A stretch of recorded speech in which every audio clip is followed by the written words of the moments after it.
We've hired a contractor to come in and they scanned every road in the county.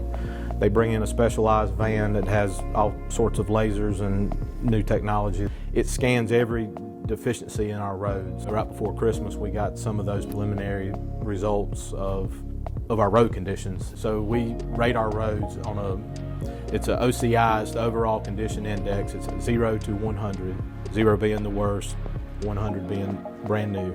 So our average of our total, 64.7 is what it came back. That's a preliminary. They'll tweak that a little bit. That's all the roads in Anderson County. That's all of our asphalt. Poor condition is around 240 miles, just poor, failing. These are the roads that would need to be completely rehabbed. When they're failing to that point, it's not just a simple, we come in, fix a couple of potholes, patches, and overlay on it. We will have to go down to the subgrade and actually dig it out and build that base back.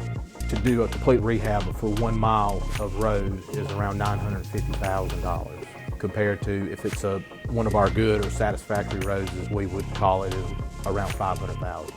That's almost $200 million.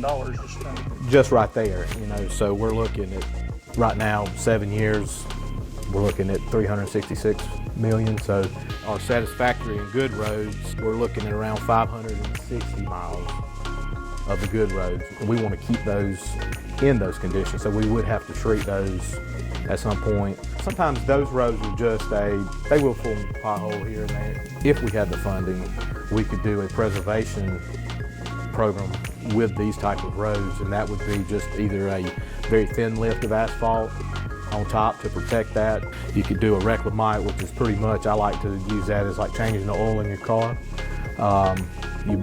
Say you bought a new Corvette for $100,000, had to change that oil, you're going to change that oil. Same thing in the road. That's what makes up the road, to keep that water from going down to that subgrade.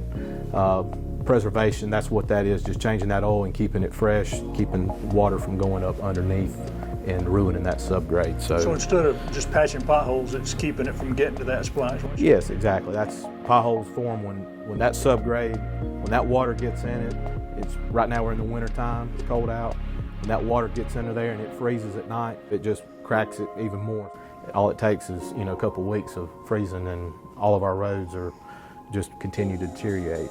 Our failing roads, we have roughly around 45 miles of, these are broken out as poor, very poor, serious, and failed. So if I added those up real quickly, we got 380 that are completely, these roads would all have to be rehabbed, as I was talking, completely pretty much. Almost $1 million a mile. Yes, they would have to be completely rebuilt. And we get many of these calls of the potholes are so bad that I have to swerve into the other oncoming traffic, or the edges are falling off, and pulling your wheels off the road, and then here you are on the side of the road.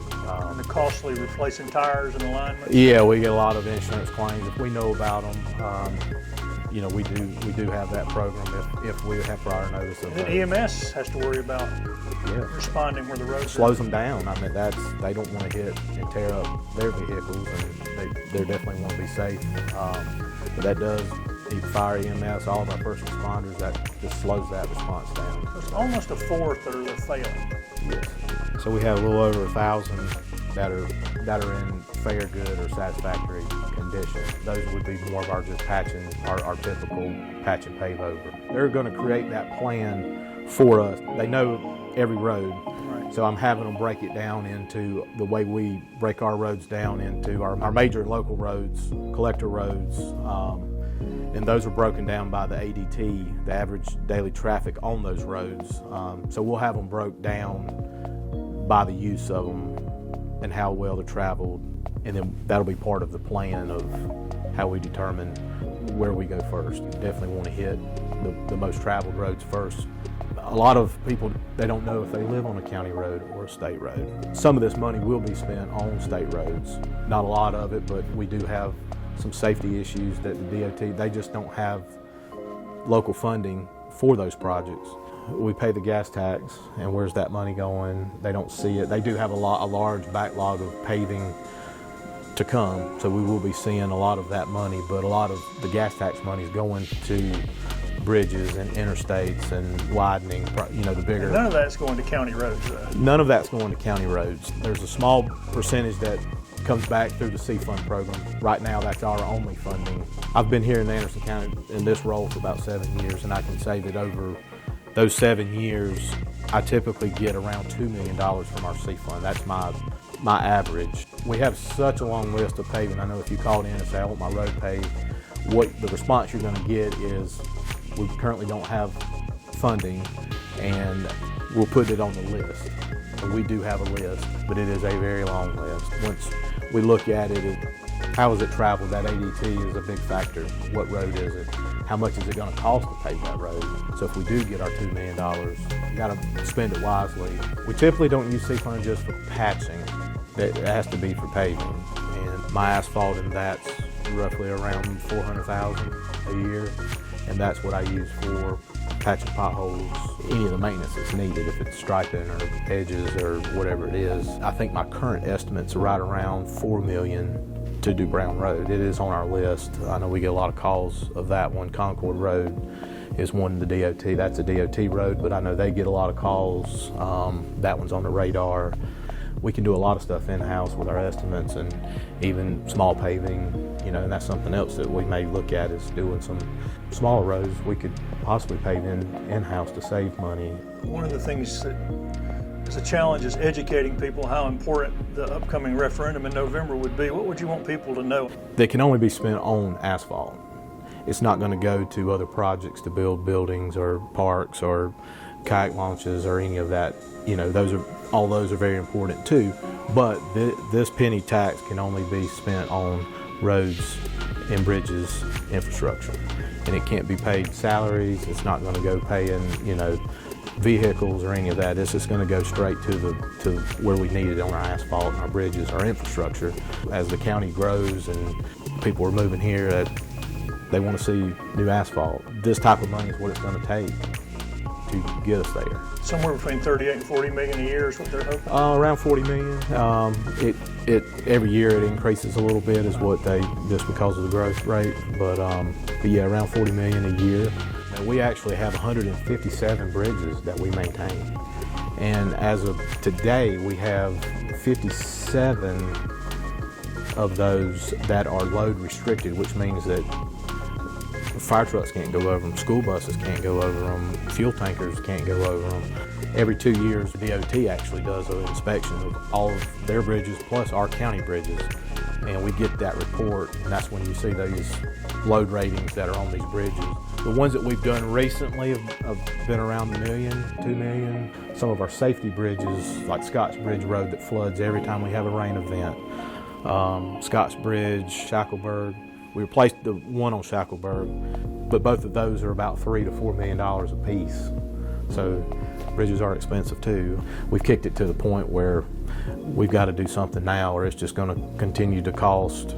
You know, if we don't do it now and wait another 3 or 4 years and look at this again, the roads that I talked about, those numbers, they're going to be dropping down in that poor and failing state, which costs more to repair. So it's just going to continue to grow. We actually had a study done right at the beginning of December. We saw some of the other counties that were doing them, and we said, hey, we want that number. You do our study, and they came back and said that I believe it was a little over 35% is what they said that would be, a lot of that money would be coming from outside, traveling, people passing through and coming from Georgia, wherever they're coming, just passing. We are fortunate to have so many miles of 85 that run through Anderson County, so we went around the county kind of getting input, did our town halls and presented it. One of the last meetings, it was, why don't you let the citizens vote? And so this is our way. This is the citizens putting it out there. Here's what we're proposing. If they want it, vote for it. If they don't, you know. So I think that's one of this is the citizens, is what they want, you know, let them vote on it, and we'll go from there. If this gets approved in November, how fast will people start to notice the difference in roads around here? We need these plans that we're doing now anyway, so if this doesn't pass, we're still going to come out with having a plan and knowing a true condition of our roads. So the plans that we're putting in place from day one, when it passes, we'll be able to put those bids out for paving, And hopefully in November, hopefully that spring when they start paving season, we'll start seeing some new roads being put out. Like I said, we have bridges that are sitting on the shelf ready. All we would have to do is update a permit and we can put those out for bid. We can put those bids out and they'll be ready also. So hopefully 6-7 months you'll start seeing some progress with some new paving. One of the questions on the referendum is about bonding. There's a $15 million bond on there. That money is because there's about a year lag in once it's voted in and the county actually receiving money.